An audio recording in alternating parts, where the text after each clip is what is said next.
بسم اللہ الرحمن الرحیم۔ میں عمرے پہ آئی ہوں، خواب میں پتہ نہیں کوئی بہت مجھے مارتا، یہ سب جھوٹی باتیں ہیں، برے خواب آتے ہیں، کسی کو بتایا ہی نہ کریں۔ حضور نے فرمایا خواب دو قسموں سے ہیں، ایک رحمانی ایک شیطانی۔ رحمانی خواب کی علامت تو یہ ہے کہ وہ تہجد کے وقت میں آتا ہے اور آدمی پاک صاف بستر پہ سویا ہو اور باوضو لیٹا ہو، اس وقت جو اس کو خواب آتا ہے وہ تقریباً صحیح ہوگا۔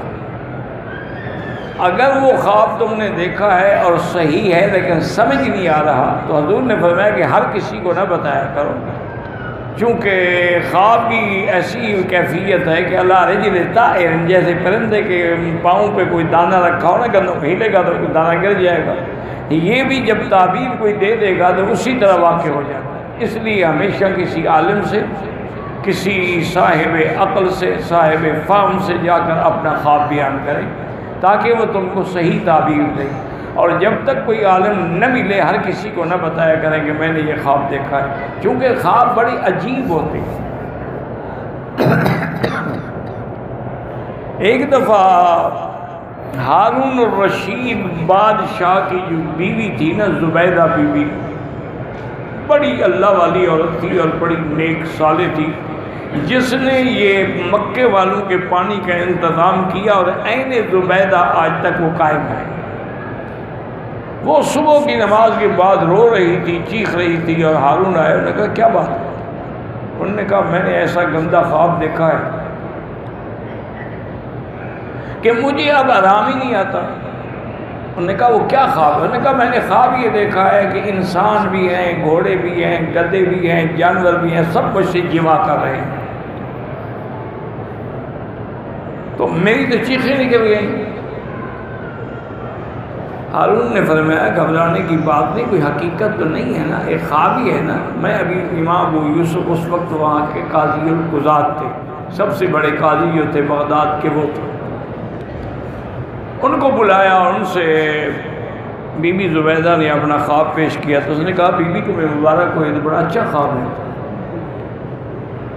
انہوں نے کہا عجیب بات ہے امام صاحب، کیسے اچھا خواب؟ انہوں نے کہا بھی جمع کر کے آدمی کو فائدہ ہوتا ہے نا، لذت ہوتی ہے، فائدہ اٹھاتا ہے نا، مطلب یہ ہے کہ تم کوئی ایسا کام کرو گی جس کا انسان تو انسان، جانوروں کو بھی فائدہ ہوگا۔ تو اللہ نے ان سے پھر یہ کام لیا، عین زبیدہ اس نے بنائی جس سے ساری دنیا پانی پی۔ پہلے مکے کا اور پانی کوئی نہیں تھا، انسانوں کے لیے بھی اور جانوروں۔ تو خواب بڑے عجیب ہوتے ہیں، اس لیے اس کی ہر بندہ تعبیر نہیں دے سکتا۔ کبھی جو دیکھا جاتا ہے اس کا الٹ ہوتا ہے۔ اب دیکھیں نبی کا خواب تو وحی ہے نا، لیکن حضرت ابراہیم نے دیکھا کہ انی اذبحک، لیکن وہ ذبح نہیں ہوئے۔ تو اس طرح یہ بڑے عجیب، اور اس فن میں حضرت محمد ابن سیرین رحمۃ اللہ علیہ بھی بہت بڑے معبر تھے۔ انہوں نے کتاب تعبیر الرؤیا بھی لکھی ہے، اب بھی ملتی ہے۔ ایک آدمی نے آ کے پوچھا ان سے خواب کہ حضرت میں نے دیکھا ہے کہ میری چارپائی کے نیچے اتنا بڑا لگن ہے اور اس میں انگارے جل رہے ہیں، دہک رہے ہیں، اور میں تمہیں کوئی بہت بڑی دولت ملے گی، جاؤ چلائیے۔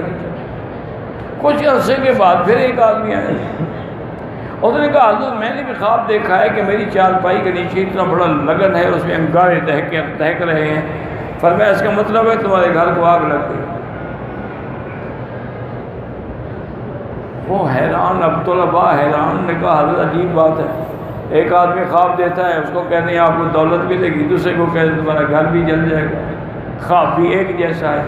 انہوں نے فرمایا جس نے پہلا خواب بتایا نا وہ سردیوں کا زمانہ تھا، تو اس وقت تو آگ نعمت ہوتی ہے نا، ہر کوئی اس کے نفع اٹھانا چاہتا ہے۔ اس نے جب خواب دیکھا تو گرمی کا زمانہ، گرمی میں تو انگارے ہوں تو عذاب ہے، اس لیے میں نے اوقات کے مطابق تعبیر کی، اور وہی ہوا جو انہوں نے کہا تھا۔